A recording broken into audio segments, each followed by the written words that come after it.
Welcome to my channel Mithu ask quiz. अस्सलाम वालेकुम viewers, उम्मीद है आप सब ठीक होंगे। तो चलिए शुरू करते हैं आज का इंटरेस्टिंग सवाल जवाब का सिलसिला। वो कौन सी चीज़ है जो हमें दूसरों की नज़र आती है लेकिन अपनी नज़र नहीं आती?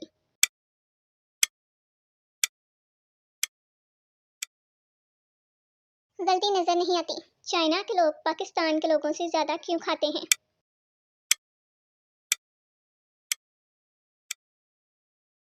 क्योंकि चाइना की आबादी ज़्यादा है। किस मुल्क को सिक मैन ऑफ यूरोप कहा जाता है?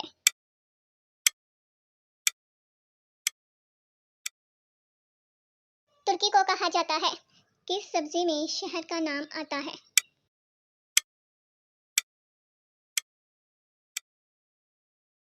शिमला मिर्च में। किस मुल्क में बकरे मछलियाँ खाते हैं और दरख्तों पर चढ़ जाते हैं?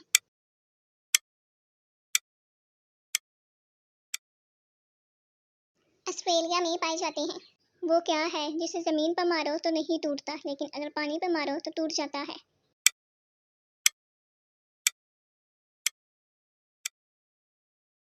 साया पानी में टूटता है।